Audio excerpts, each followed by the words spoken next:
present the way that you were doing now is phenomenal. And this also is a compliment to your father too. So my hat's off. I don't have one or hair or whatever, but my hat's off to both of y'all for definitely. I know. I used to be able to Look, I gotta do my. took him about a year, but he got there. Like, can you guys hear man? But definitely want to commend you too. But just like I said, I don't want to stay on that too long. I want to move on to the next topic. Kenny, I want to talk to you about why you decided to become a credit consultant and create your brand. Great question. So, for people who would want to know, so I do not have a background in finance. That was not something that I would have naturally selected for myself, right? But I needed the service. So let's start with that.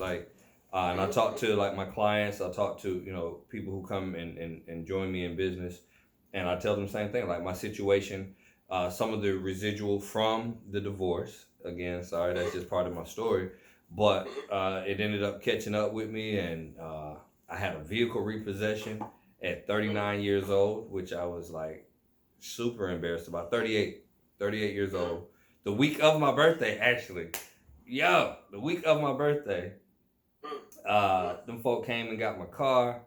I was just like, this is embarrassing. This is not how I roll. You know what I mean? I'm not a frivolous, just out there just spending money doing, reckless stuff or whatever. I work, I do what I'm adulting pretty well, right?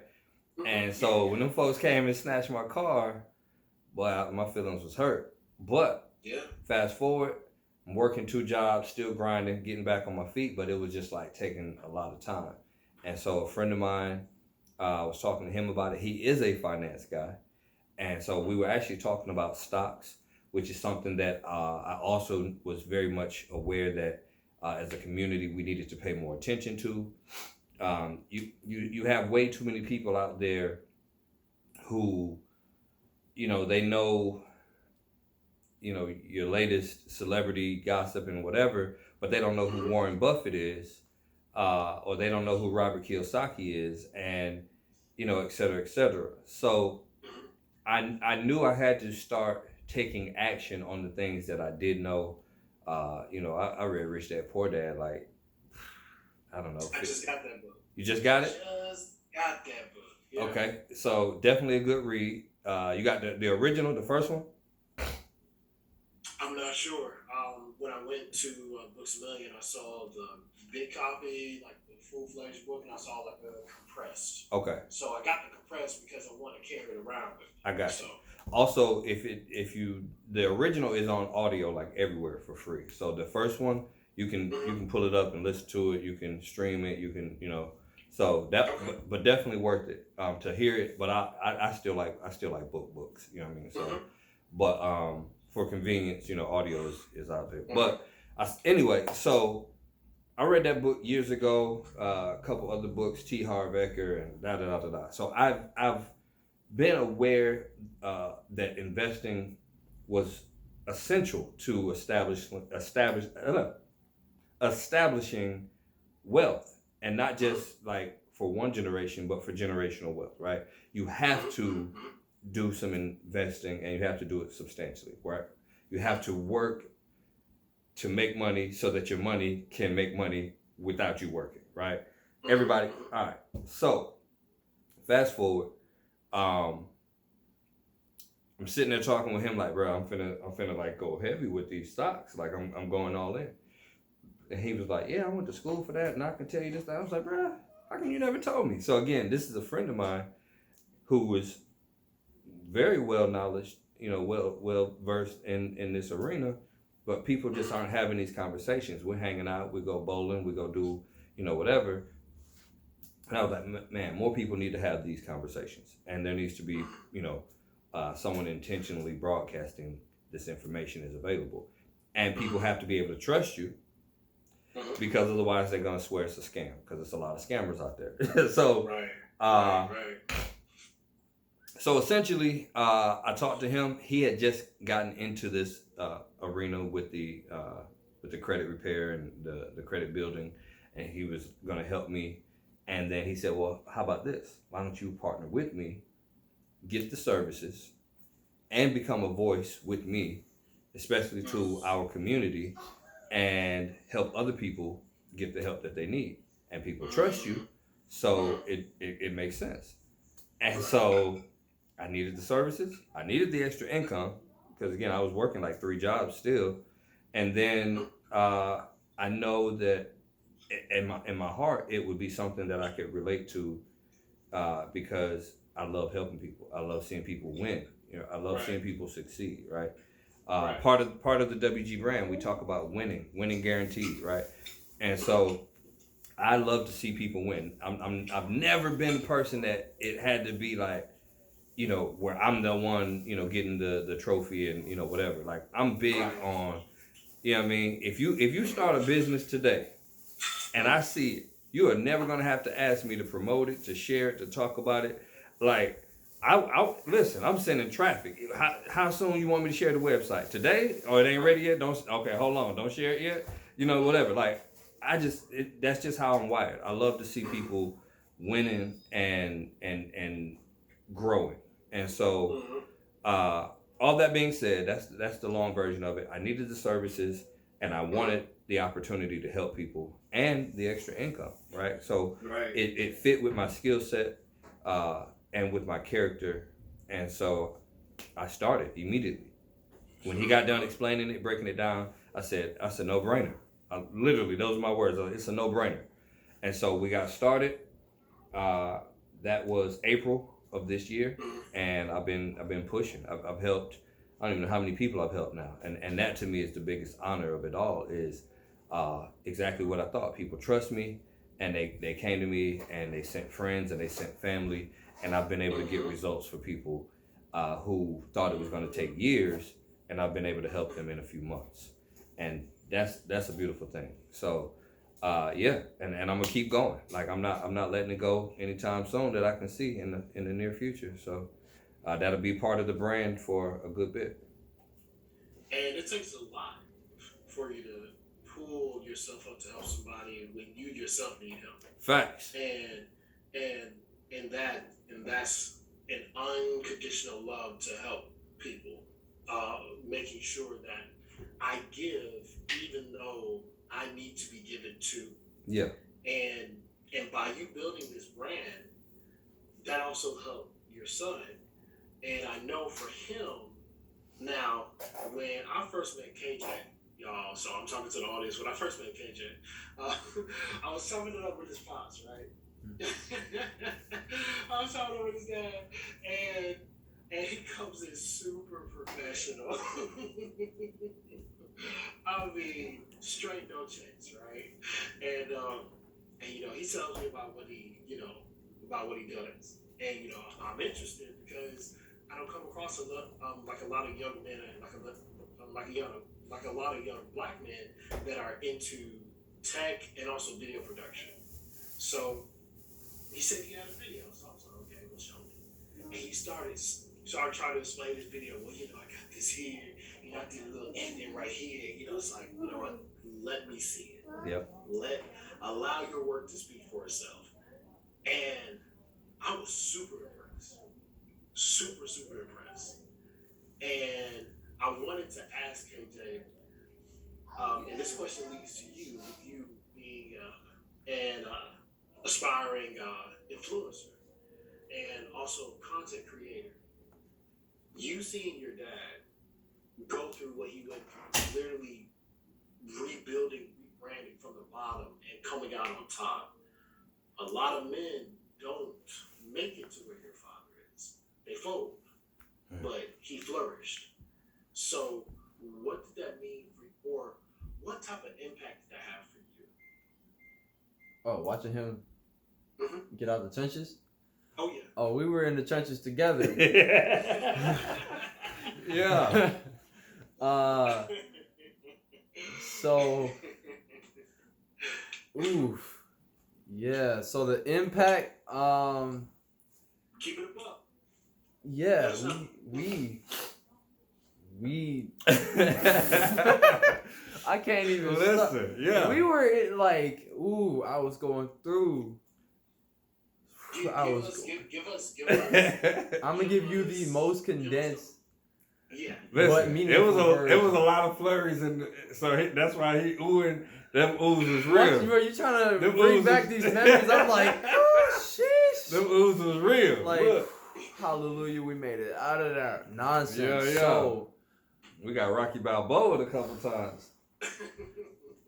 man, literally the last few months has been series after series of chapters, pages turning, lessons learned.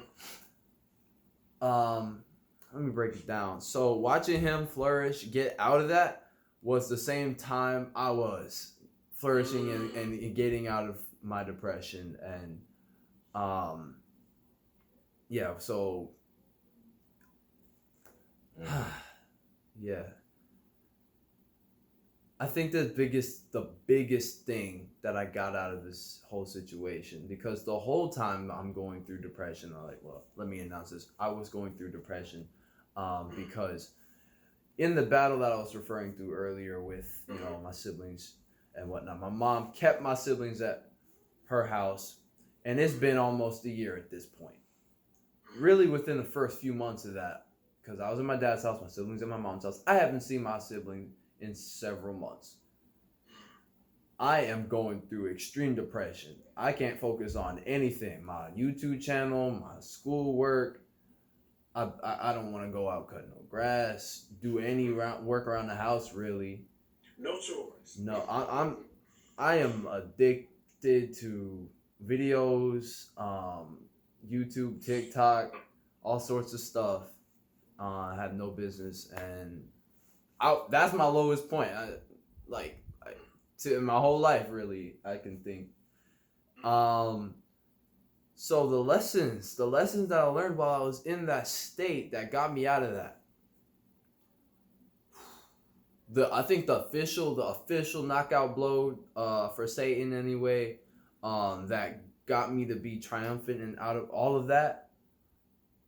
Praise God through the darkness. Like the bad times, that is when you need to be praising God the most. Because because what the devil's gonna try to do is he's gonna try to steal your praise, because we were put here to give glory to God in all things we do, say, and think. So what the devil does is he's going to put obstacles in your life to take away all the focus from God and put you in a cycle of complaining and taking the focus and basically giving it to Satan and saying, he has dominion over your life. Praising God takes away his power to do that, because you're saying, no matter how bad my life gets, I'm not going to stop giving God glory for the good he does for me. 2, that elevates you because your words have power. You're speaking good things into your life by focusing on the positivity, and therefore you're bringing yourself out of that negative situation. And 3, it allows you to get innovative, because once you take the focus off of the problem, then your mind is free to the solutions. And once I figured this out, I allowed myself to fully embrace, despite what people would say or think about what I'm doing, despite the fact that I could be thought of as, oh, he's faking, or he's trying to use that as a manipulation tactic, or all this other crazy stuff that I really had just subconsciously put on myself to prevent me from wanting to praise God, basically. I did it anyway, and it freed me to everything that I wanted to achieve and everything that I wanted to overcome. It was available. That was the most powerful weapon I have in my arsenal, and I've been using it until this day. I'm still in that state, honestly. Like, it's still the most impactful thing So, that I have. If I may, I know this was. I want to. So earlier in the year, we started going to therapy. dealing with that. Oh, So- I was Wow. Yeah. I was gonna talk So- about that, but I wasn't sure. So I want to give a little bit of backdrop. I feel like you kind of have to keep going back to it. But so we're talking about kind of the culmination of how all of that exploded. It had been going on for the last few years, but it kind of exploded in January of this year. 2020. And so during that time, we both went through like some real serious depression and things just weren't working. But like he said, we had to kind of change the mindset and the focus, right? And during one of our joint sessions, which I again, shout out to all the therapists out there. Shout out to all the people who are willing to go and just be transparent and just say, listen, I don't want to bottle this in. Listen, it is beneficial to let it Let out. me say something about that. Yes, sir. Yes. I am going to let y'all talk your truth, but That hit. you don't hear black. I've never seen this before, and this is like anytime that I've said it to y'all before, like this dynamic, it's very unique. I mean that, and by you saying that we went to therapy Yeah. and you, We were out of options, right? Like listen. We went to I was therapy like- out of necessity. I was like, man, look, if this don't work, yeah. yeah, But I'm glad I went though. yes,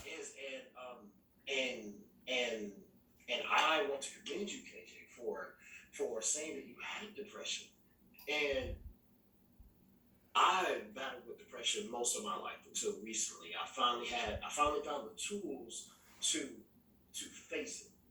In the past, I ran from it because that's what I saw. That's what I was taught to avoid, to belittle, ignore Yeah.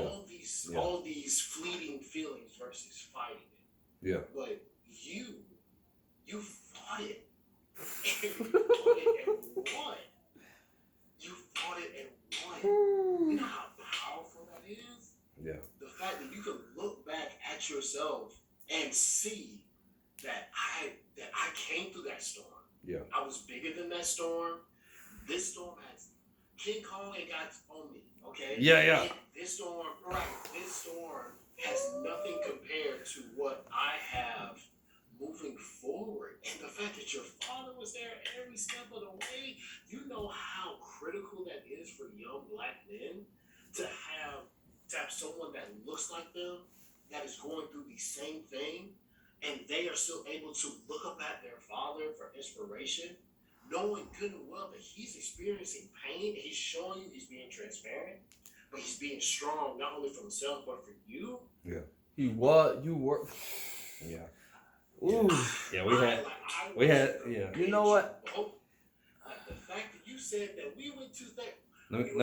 Let me just go ahead and interject real quick, because what we're not gonna do, we're not finna do no crying on this live or nothing like that. Yeah. Bro, I'm telling you, this is our life. Like, this Nah. isn't just. Look. We're not. Look, This is well- not well, third person. well, we're not omnipotent. gonna. This I got a is. little choked up. I ain't gonna lie to you. But This I is cried. not third And person omniscient. this is still like we're giving you snapshots of it. Ooh. But yeah, we listen, bro. We yeah, it was rough. And so what I wanted to get to in that though, in one of our final sessions, these were some of the things that I remember very strongly. It was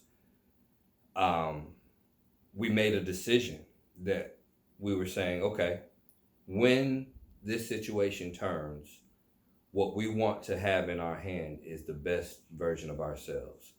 And the only way to do that is if we commit to keep plowing forward, right? Right. And so in real life, that was the explosion that people started to see, and not that social media is everything, but some of that was on purpose.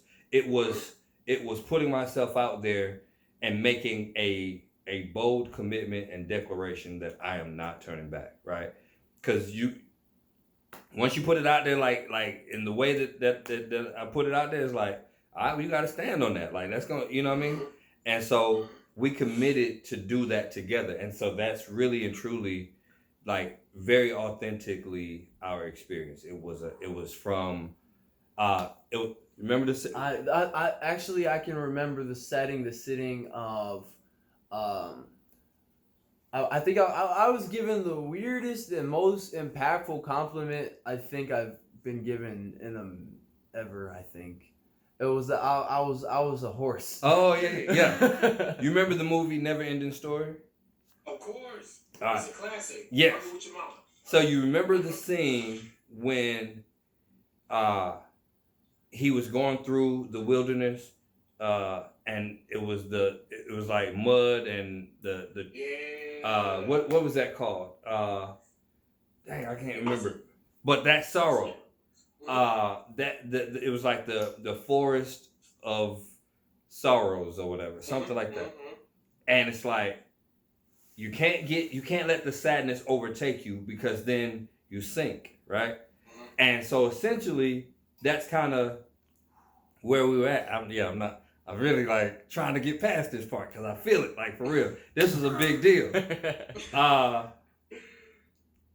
gonna let you take it. So I'm gonna sip my drink. he was the I've never seen the movie, but he's the writer that is Yes, trying you to have. pull me through the river of the mud of sorrows, trying to keep me from drowning.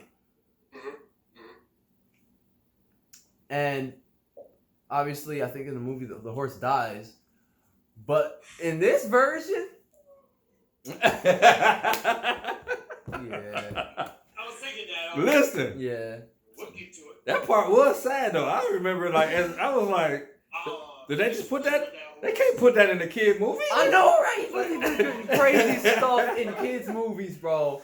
Bruh, that was she was like, come on, please. Like, oh, dang. And Yeah. look, Yeah. but yeah. So they said once we got through the toughest parts, then I was able to also pull We were him. pulling each other. Yeah. Yeah, so when we got to the point where I was about to sink, like, all the way, then I guess he gave me that final